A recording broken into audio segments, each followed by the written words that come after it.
Nabi Adam itu anaknya 40. Dan Ibunda Hawa hamil 20 kali.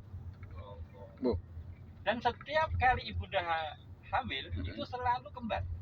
Kok kembar? Dampit. Laki perempuan. Ini di kitab Ibnu Katsir loh ini. Jadi Ibnu Katsir yang menuliskan itu. Loh, ini kan menarik banget kan? Artinya banyak sesungguhnya ilmu-ilmu yang belum pernah harus kita pahami supaya kita ini tidak istilahnya terbuai dengan ilmu yang ono saiki gitu. Karena sesungguhnya ilmu dahulu itu siklus. Kapanpun sejarah itu akan berulang. Cuma beda waktu, pelaku, bentuk gitu aja. Yang namanya pembunuhan itu sudah berulang. Nabi pertama ada. Sampai sekarang sampai yang lahir tahun 26 loh, akhir dia. Apa? Oh, bojoku kok elek. Oh, jalan ayu. Makanya kalau bicara Mbok Enom, Nabi Adam itu tidak poligami kok. Apa poligami karo sapa? Atur kuwi. Ada kuwi yo. Nek kuwi ya sekolah. Kalau poligami bi anake, kalau berarti boleh nikah. Oh, Nabi Adam boleh. Nah, terus kemudian Allah perintahkan laki perempuannya itu nikah secara sila, kakak adik. Makanya rebutannya Habil itu anak kedua, Qabil anak pertama. Nah, kemudian oleh Nabi Adam diperintahkan agar Qabil itu menikahi kembaran Dambite Habil. Sedangkan kembaran Dambite Qabil itu Wahyu. Nah, itu oleh Nabi Adam diperintahkan untuk agar dinikahi oleh Habil. Tapi Qabil ora gelem mergone kembaran Dambite itu Wahyu. Terus Nabi Adam ya bijaksana. Ya wes nek ngono. Kemudian Nabi Adam minta petunjuk kepada Allah. Kemudian Allah perintahkan Habil dan Qabil untuk berkorban. Jadi sebenarnya korban itu pertama kali bukan Nabi Ibrahim. Nah, kemudian berkorbanlah keduanya dengan apa yang dimiliki. Habil ini adalah seorang petani. Ya. Sedangkan Qabil itu seorang peternak. Artinya pertanian-peternakan itu sudah ada sejak manusia pertama. Itu sesuatu yang sudah lama sekali. Pertama iya. Kali ya Allah. Nah, maka kemudian Habil menyerahkan hasil panen yang terbaik. Sedangkan Qabil menyerahkan hasil peternakannya yang tidak terbaik gitu. Maka kemudian hasil dari yang diterima itu adalah Habil. Maka kemudian dia berhak untuk memutuskan yang pertama.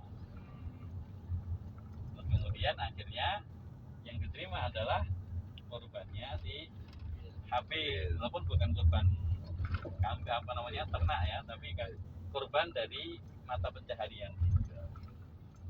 Nah, dari itulah kan kemudian Qabil tidak terima kan? Permusuhan dari situ. Awal permusuhannya. Nah, awal permusuhannya kan di situ. Dan kisah yang bersamanya kan sebetulnya menarik sekali di situ. Nah, kalau ke Nabi Soleh tadi ada sesuatu yang mukjizat Nabi Soleh, mukjizat Nabi-Nabi yang dahulu seringkali kita ini tidak bisa atau belum ketemu. Nah, terus mawon. Salah satu mukjizat Nabi Soleh itu apa? Onta. Malan onta. Yang dari batu, keluar dari batu coba. Iya. Itu kan umatnya Nabi Soleh itu kurang ajare wis apa jenenge wis tanpa batas lah. Dan juga para nabi-nabi terakhir umatnya itu sesungguhnya ya wis melewati batas. Sesuatu yang mustahil pun akhirnya mereka katakan toh. Percaya Nah, akhirnya saking ingkarnya umatnya Nabi Soleh itu dan mereka jumawa dan merendahkan Nabi Soleh dan sebagainya, maka akhirnya mereka berkata kepada Nabi Soleh, wes aku gelem karo ajaranmu, menawa itu ada batu besar neng jero watu ki enek untone. Ini gimana? Nggak logis kan? Tapi ya kan tadi sebetulnya Allah tahu bahwa mereka pun juga dengan bukti apapun mereka tidak akan beriman. Allah tahu itu. Tapi secara nilai sejarah, nilai perjuangan, nilai ikhtiar, maka kemudian Nabi Soleh berdoa kepada Allah dan pada akhirnya Allah berikan kemujizatan. Maka kemudian Nabi Soleh memerintahkan orang-orang, ya kalau begitu keperluan waktu niki gitu. Dan ternyata di dalam batu itu ada seekor onta gitu. Dengan izin Allah gitu. Iya. Kaget kabeh loh jadi Akhir orang. kabeh, tapi ya kembali karena mereka itu memang Tetap kafir ya, tetap dia mengingkari. Iya. dasari wong sing Masya Allah. maka Tertutup kemudian di seenggaknya. antara mereka lantas berupaya untuk membunuh menyembelih onta tersebut kan begitu. Padahal sudah diwanti-wanti ki unta ibaratnya kalau bahasa kita.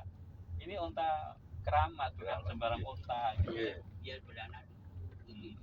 Ya Allah. Namun di akhirnya mereka tetap juga Tetap tidak aja mengikuti apa yang mengingkari terus ya. Berarti sama dengan orang-orang Yahudi loh. Selalu Bani Israel selalu mengingkari ya. nah iya. Nah Israel sendiri itu awalnya dari mana? Iya. Nabi Musa ya? Bukan ya? jauh sebelum itu. Oh jauh sebelum Nabi Musa ya? Tapi Iya. turunannya dari orang Iya, tapi bukan jadi Iya. Yahuda, Bani Israel itu awalnya adalah dari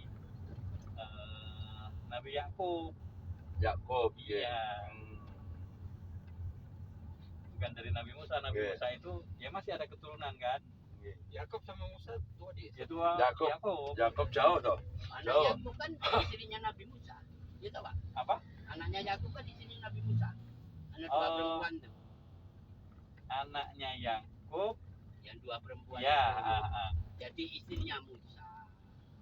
Boleh Jadi- banyu Pak pertama itu. Jadi Nanti Nabi lu, Pak. Ibrahim, Nyambung Pak. nah, termasuk kisah Nyambung Pak Ustaz. kisah Nabi Ibrahim pun sangat menarik.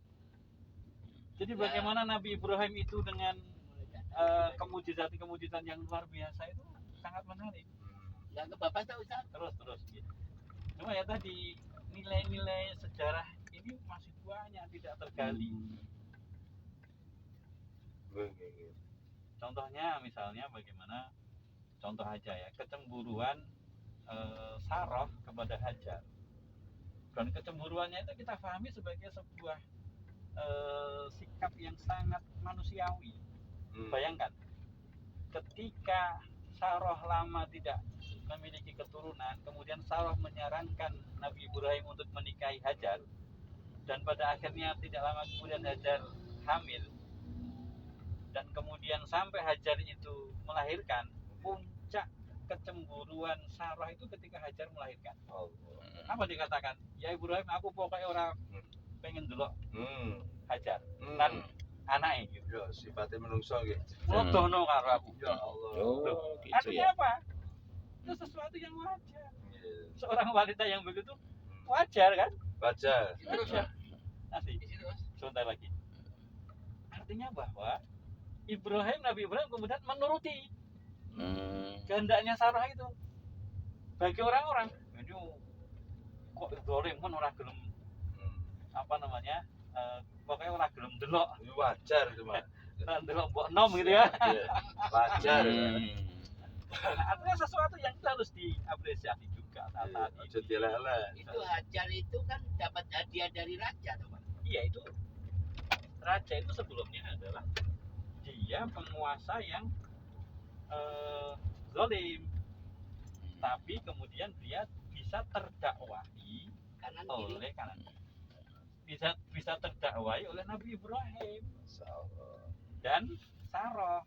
Sarah itu wanita yang sangat cantik, wanita yang pinter, wanita yang istilahnya dengan berbagai kelebihan ada pada dirinya dan kemuliaan, sehingga ketika Nabi Ibrahim itu masuk ke Mesir, Raja Mesir ketika itu ya sebagaimana Disitulah Pak Nabi Ibrahim bohong Pak.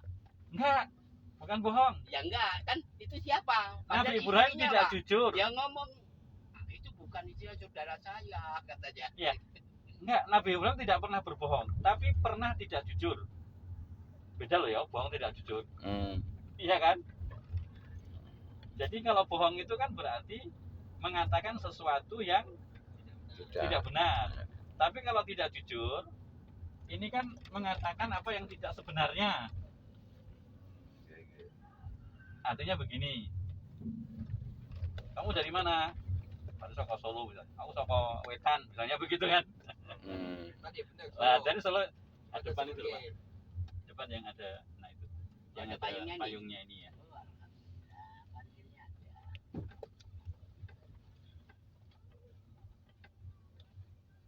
Nah itu coba. Sip. Mantap tenang guys. Mantap gak itu guys.